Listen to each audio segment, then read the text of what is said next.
we're going to cover the Nancy Mace controversy. So there was a moment between Nancy Mace. I don't know when this is from, but she was on a panel with, God, what's his name? Michael something.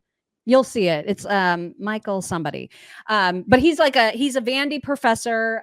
He's been around forever. And he's this older Black gentleman who had a scrap with her on CNN that went like this. That's the history and legacy of white disregard for the humanity of Black people. Oh, so now you're calling me racist. I didn't say. I just said you weren't a BS. racist. That is complete. No, you don't have to intend racism to accomplish you are it. intending that I am Your disrespect of Kamala Harris is part and parcel of a tradition of disrespect. It's offensive, Congresswoman. Why can't you just? I'm not calling you a racist. I'm telling you what the practice is racist. You are. You absolutely are. Let me disrespecting. No, what's disgusting is your disrespect of her. Professor, this gentleman said, I didn't know her name. He's trying to do it. Is her disrespect of women. She doesn't know what a woman is. And if 25 years ago, white women don't have the ability to tell Black women who paid the price of blood to make this country what it is to tell them they're not real women. 25 years ago, they care for your babies. 25 years ago, I became the first woman to graduate from the Citadel, the military. So that's a little bit of how that went. Okay. So he basically insinuated that she was a racist. Right. And then after the panel, apparently they were very friendly. Like they're what's her name? Abby Phillip even asked for them to get together for a photo so that, I mean, that was all fine, right? Like it was a very argumentative panel, but then like everybody was friends afterwards. So the text that you're about to see, Robbie Starbuck gives this little intro to it. He says, this text is reportedly from Michael Dyson, who once snapped at Nancy on CNN, accusing her of racism. And again, I don't know when that snapping occurred. I don't know how long ago that was. He says, this is how fake the left is. They know she's not a racist, just like they know Trump isn't a threat to democracy, but they will say anything to win. It is shameful that Vandy pays him. And then the text is this. So this was between Nancy Mace and Michael Dyson. He sent her these photos and he said, shh, don't tell anybody. We look good together. Laughing face, kissy face. And she said, ha ha to that. And then wrote, ha ha ha. And he wrote back, your gorgeousness makes the photos. So there's that. Okay. So that is the text that he sent her. And she decided that she was going to release this to the public and also put it into the formal record of Congress, which she did yesterday. I would like to also enter into the record a screenshot of a text message I received from the esteemed professor from Vanderbilt, Michael Eric Dyson, after my CNN interview, begged me for photos. In this text, he says, after calling me racist on CNN, shh, don't tell anybody, we look good together, and sent me a kissy emoji. Without then objection. the guy says I'm gorgeous in all these photos. I don't think he's that bent out of shape on how anyone pronounces Kamala. And if we're going to have that standard, you got to hold it to both sides, not just one or the other. And then she said this, I entered his text into the congressional record today on the oversight committee when one of my left-wing colleagues tried to bring up the fake outrage over mispronouncing Kamala, neither can the Dems. Professor Dyson wasn't too bent out of shape after all. He tried hitting on me after he tried to call me racist on CNN. I, of course, didn't take the bait either time. So that's a little of the backstory. I think this is great. I feel like you wouldn't say that, though, if this was a liberal congressperson. Because listen, and I'll tell you, maybe, but they do this stuff all the time. I think that you're probably uncomfortable with this because we never do this. We're never on the offense. And so she was on the offense and people are uncomfortable with it. And I am completely comfortable with this. I think we need to start seeing more of this. Start fighting back with these asshats. Like I'm serious. Like that's the only reason that people that people have discomfort with this, because they're not used to seeing this. They're not used to seeing it. And she did it. She was like, oh, I'm going to call him on this. And even if it was somewhat of a setup or whatever people think it is, so he's disingenuous.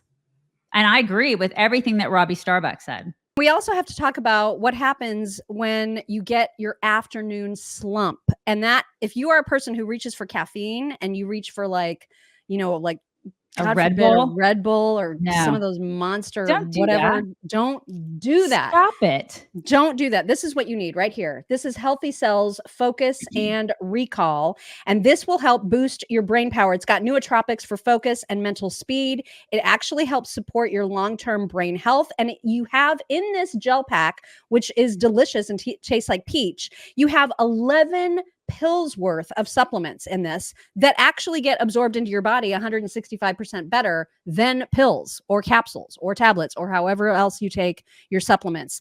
If you want to try it, you can get 20% off of your first order by visiting healthycell.com/chicks. Just don't forget to use promo code chicks for that 20% off. And also while you're at it, try some of their other supplements that might help you with whatever your issues are, whether you want heart and vascular health, joint and mobility health, sleep. They have a REM sleep packet, which is amazing. Just your basic multivitamins. They also have those too in delicious gel packs, which are so much nicer to take than a pill. So much nicer to take. healthycell.com/chicks. Use code chicks. He released a 7.5 minute response because he could not believe that she went after him this way.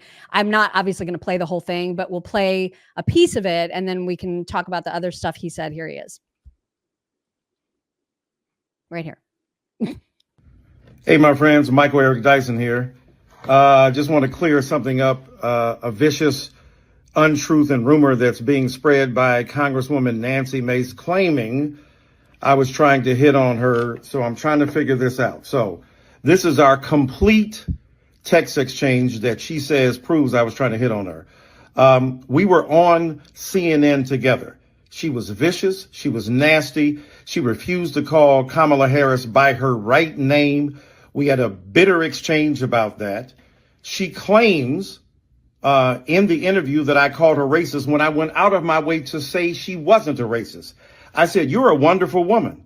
But let me say this to you, because I know you probably didn't understand this or mean it. But when you call Kamala Harris out of her name, that is perpetuating a legacy of inequality and of white subordination of black people. Okay. Oh, so you called me a racist? No, I didn't. So she's looking for some reason to try to exploit the situation. This is the text exchange. I sent her, Abby Phillip, the host of the show, suggested we take pictures. I said, let's take a picture. She said, Abby said, when you post it, then tag me too. And then we'll have fun. Because the whole point was two bipolar opposites. Michael Eric Dyson on one side, Nancy Mace on the other. So I sent her and she said, great pick. And I said, shh, don't tell anybody. We look good together, with a laughing face and a kissy face. And my point was, shh, don't tell anybody, because we are bipolar opposites. You're on one side of the spectrum and I'm on the other side of the spectrum. And she said, ha, ha, ha, ha, ha. And I said, well, your gorgeousness makes the photo, so there's that. And a little smiley face. Again, I'm just saying that trying to be nice to her in the belief and the effort that if I'm nice to her and I prove that we don't have any bitter consequences from our fracas on television, that we can be relatively kind to each other. And I'm being nice to her. There's no hitting on you. I said, by the way, I've spoken twice at the Citadel. She said, oh, that's awesome. And sent 3 American flags. And I hit the exclamation point. She put a heart on the, well, your gorgeousness makes the photo, so there's that. Then she removed the heart two days later because she knew she was up to some mayhem. I ain't tried to hit on this woman on no day. I love that so much. Here's the thing. If some guy did that to me, and I know I speak for you too, if we would have been like, that's sweet, whatever. Totally. Like, I wouldn't have never made a big deal out of this. I wouldn't have made a big deal out of it at all. I would, because my God, we're Gen Xers and we don't care. We have worked with men and that's just how it goes. And we razz and they razz. And it's not like, oh my God, he's hitting on me. Oh my God, I'm clutching my pearls. Whatever. Exactly. Like, we've had guys in our office be like, nice ass. And we're like, thanks. Great. Right. So glad you're still looking at it. We don't care. Okay. But But my point of this is like, he basically called her a racist. Okay. Did you correct Mika when she didn't pronounce Kamala's name correctly? Did you correct Joe Biden? Did you correct all the liberals? Because he didn't. That's the point here. He didn't do it.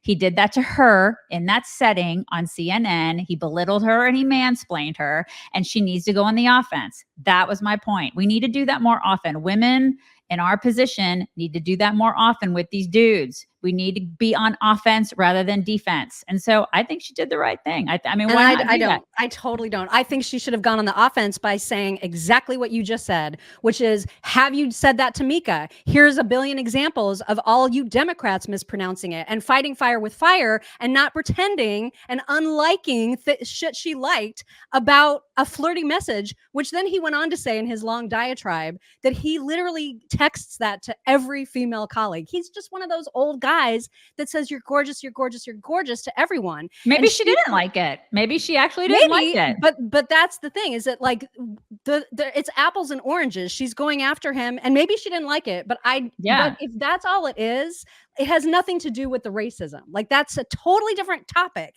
But she's trying to make this about him hitting on her, and I don't think he was. I don't think he was hitting on her. Well, I mean, I think it's actually about the racism stuff too. I don't think she liked being called a racist, and she's calling him out for that. She's calling him out for that, and then using the whole, I mean, the hitting on me thing. Whatever. Yeah. But I mean, the way that he talked to her after calling her a racist, that's what she should have been talking about, not the freaking picture and him saying you're gorgeous. It's a little bit weird. It's a little weird. I just know if she was a liberal, we would be criticizing her to the end of time for taking something like that. So like, oh my God, he was hitting on me. Like, we would be totally making fun of her. Well, yeah, because every single news outlet would be covering it, and that guy would probably be canceled. But this guy will never be canceled. And that's my point, is that it's like, we need to start, I think that we should start fighting fire with fire. Play at their game. We're never going to win the culture wars if we don't start playing at start doing what they do to us. I don't like it, but this is what we have. This is what we have to start doing. And she did it. She totally did it. I don't know what it's going to do exactly, but that is the story. Well, I guarantee you he's never going to do that again. That is a good point. Like, he will likely have learned, I should probably not be this. I shouldn't throw the word gorgeous around to female colleagues all the time, because that is frowned upon now. And maybe I shouldn't throw the racism thing around so much either when it's not warranted, because not everybody is a damn racist. You know, just because he does say he didn't call her that. He just implied it in a whole bunch of other ways. He implied it. And just because you mispronounce her stupid name doesn't mean that you're a racist. And everybody uses that word, and everybody insinuates that way too much now. And it's dumb. And we need to fight against that too, because everybody's called a racist on our side of the aisle, and it means nothing now. And why couldn't she send that montage of all we've played it before, all the Democrats saying her name wrong? Why couldn't she have texted that back to him and said, are you going to like let these people know what you think of them? She's not us. You know, she doesn't watch our show. She should probably watch That's true. Nancy, watch our show.